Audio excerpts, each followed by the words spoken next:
Anthony Furey here, talking about the Ontario election with National Post columnist Chris Selley. Hey, Chris, how's it going? I'm well, thanks. I feel like we've only just started this conversation about the Ontario election. I still speak with people who say, "Oh, there is an election. I only just learned about it."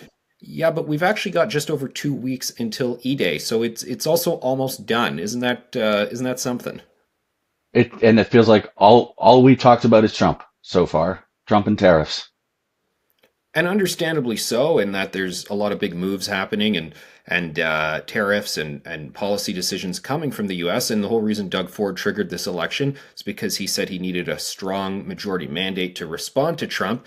It's a little unclear where the tariff situation is right now. We have a reprieve, so the question is, will the Ontario election become about other issues? And I thought today we could talk about just what those issues might be. From your perspective, what are the issues that haven't been discussed in this election that maybe should be? I mean, I think housing. It's kind of unlucky for the Liberals that this comes at a little bit of a time of a reprieve. Speaking of reprieves, the real estate market is kind of a buyer's market at the moment. Cuts to immigration are going to take some of the pressure off. But the Liberals have a highly regarded housing plan, and they haven't really gotten a chance to talk about it that much. I'd like to see more about that. I think a sort of a dark horse one, and it's not usually a provincial issue, is law and order. I think a lot of people associate things like things that happen in courtrooms, charges getting dropped, outrageously lenient sentences, um, things like that, and just policing as a general problem. And I think people think of those as federal issues, but they're really not. The police are provincially controlled. The crown attorneys answer to the government. So, and it's not as if it's not top of mind. So I think that could be an interesting place for the Liberals, at least, to go, even if it's not necessarily in their wheelhouse. And I think that's the thing. It's not in their wheelhouse. It's certainly not in the NDP's wheelhouse.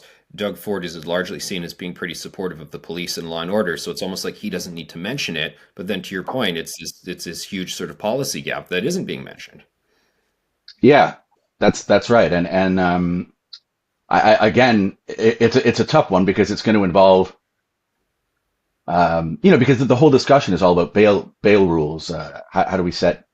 We need Ottawa to set harsher bail conditions. Well, okay, but if the judges aren't giving out as much bail as they could now, and that's something that the Attorney General should have to answer to. But I'm probably dreaming here, but I think I've lived in Toronto most of my life, and the fact is it's never been like this. Carjackings were not a thing when I was growing up, and now they're just something. The advice is, well, you should probably put some bollards in your driveway. Even if it's just more police, which Doug Ford is always in favor of, that could be an interesting place for Liberals to go, I think.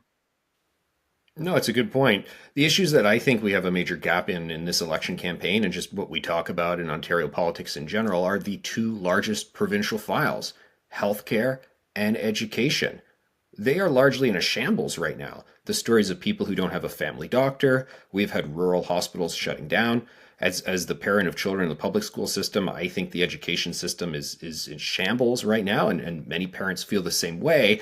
And yet, I think Doug Ford has had it a little bit easy because nobody's made the connection. These big files are provincial issues. There is a government and there are politicians who are in charge of these provincial issues. Let's call on them to do more. I think he's largely skated on it. Now, he did campaign previously on ending hallway healthcare. I don't think they've been that successful in all of that. And it's obviously a long-term issue. You can pass the buck onto previous governments. There's federal aspects going on. The immigration volumes relate to our ability to provide services for everyone. But still, Chris, I'm a little surprised that these issues aren't front and center more, both from the opposition parties, the media, and the public. Yeah, I think my theory has always been on education that sort of the school boards provide this nice little buffer between parents and the provincial politicians on whom they might otherwise take out their their angst. The school boards are there to kind of absorb that. Doug Ford has never wanted to get in the weeds on things like that. Um, Anything that's sort of halfway to a culture war issue, he's just really not interested in, and that you're sort of getting into that territory when you talk about education, I think. No, it's a good point, and there are a lot of people who say, "Why don't we just shut down school boards? Why don't we get rid of them?" And there have been various times when politicians have done that. I think in BC, they've actually put a whole school board sort of on pause, and the government has taken it over. The Ontario government, under past leadership, they actually did that under past PC government, but there seems to be no appetite for it. And I think your analysis is an astute one that it's the buffer, it's the school boards, because if Doug Ford takes over a school board, then he's taken it over and he has to own He's it. taking it Whereas over. now, that's not the case. Yeah, no, absolutely. I think we're going to have to leave it there. Been a good chat. All right, sounds good. Thank you, sir. And thanks everyone for watching.